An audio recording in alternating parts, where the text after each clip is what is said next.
नमस्कार। ग्लोबल योग अलायंस के यूट्यूब चैनल में आपका स्वागत है। मैं हूं डॉक्टर गोपाल, योग चिकित्सक एवं पूर्व शोध अधिकारी योग, जीबी पंत हॉस्पिटल। और आज हम चर्चा करेंगे किस प्रकार से हम योग के माध्यम से अपनी इम्यूनिटी को बेहतर बना सकते हैं। कोरोना वैश्विक महामारी ने पूरी दुनिया को हिला रखा है और इस महामारी से लड़ते हुए हमने बहुत कुछ सीखा है। किस प्रकार से अपने हाथों को नियमित रूप से धोना है, अपने को सैनिटाइज करना है, आइसोलेशन में रहना है, क्वारंटाइन में रहना है, सोशल डिस्टेंसिंग मेंटेन करनी है। और इस महामारी से लड़ते हुए हम इन सब नियमों का पालन भी कर रहे हैं। लेकिन आज जो सबसे आवश्यक और महत्वपूर्ण चीज़ है, जिसे जानना हमको बहुत आवश्यक है, और भविष्य की आने वाली जो हमारी इस तरह के चैलेंजेस हैं, चाहे कोरोना या अन्य वायरस, तो हम किस प्रकार उनसे लड़ने की क्षमता हम हासिल कर सकते हैं, उसके बारे में आज हम चर्चा करेंगे। हाल ही में हार्वर्ड यूनिवर्सिटी के वैज्ञानिकों ने एक शोध किया और उन्होंने पाया कि भारत का योग विज्ञान इम्यूनिटी को बढ़ाने में सबसे ज़्यादा सक्षम है।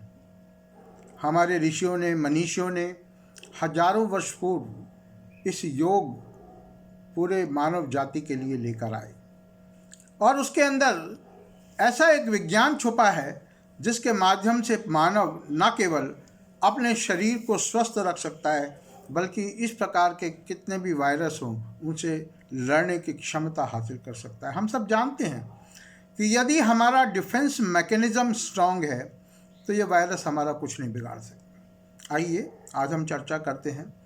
घेरन ऋषि एक बहुत बड़े योग ऋषि हुए जिन्होंने घेरन संहिता नामक ग्रंथ की रचना की। ये हठ योग का एक बड़ा प्रामाणिक ग्रंथ है और उसमें उन्होंने शोधन क्रियाओं में अंतर्धोती का विधान बताया।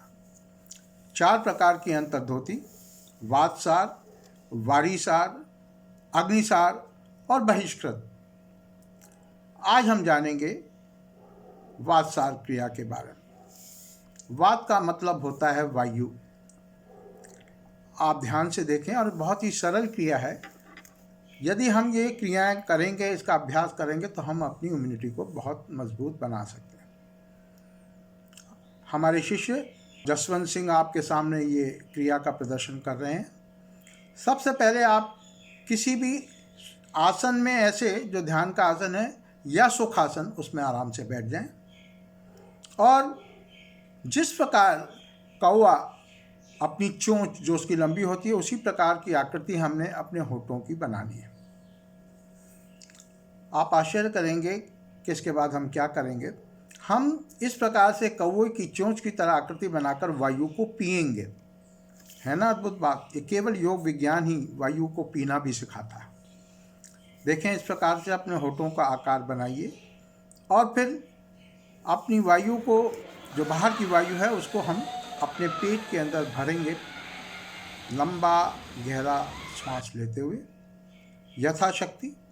और उसके पश्चात जब हम वायु को पेट में भर लेंगे तो मुंह को बंद कर लें और फिर उसके बाद में हम करेंगे, पेट को चलाएंगे, यानी उदर संचालन, ताकि ये वायु हमारे पूरे पेट में जितने विजातीय द्रव्य हैं उनको इकट्ठा कर और उसके बाद में धीरे धीरे बाहर लाएंगे। पेट चलाने के बाद में हम धीरे धीरे दोनों नासिकाओं से और मुंह से वायु को बाहर निकाल देंगे। बहुत ही सरल क्रिया है। चोंच के समान आकृति बनाकर वायु को पीना, उसके बाद मुंह बंद करने के पश्चात पेट को चलाना और यथाशक्ति उदर संचालन करने के बाद वायु को बाहर निकाल देना। ये छोटी सी जो प्रक्रिया है, आप जानते हैं कि इसका कितना लाभ है।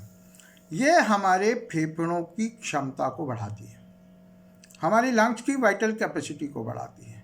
और इस प्रक्रिया को आप 3 से 4 बार आरंभ में दोहराएं, ताकि ये पूरे पेट की सफाई भी करे, हमारे फेफड़ों की शुद्धि करे और हमारे फेफड़ों को मजबूत बनाए।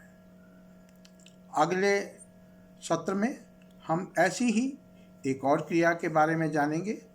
तब तक आप कोरोना से बचें, स्वस्थ रहें, सुरक्षित रहें, घर में रहें और हाँ, याद रखिए, पृथ्वी और प्रकृति से प्रेम करते रहें, सदा सुखी रहेंगे। इसी के साथ हम आपसे विदा लेते हैं। अगले सत्र तक के लिए नमस्कार।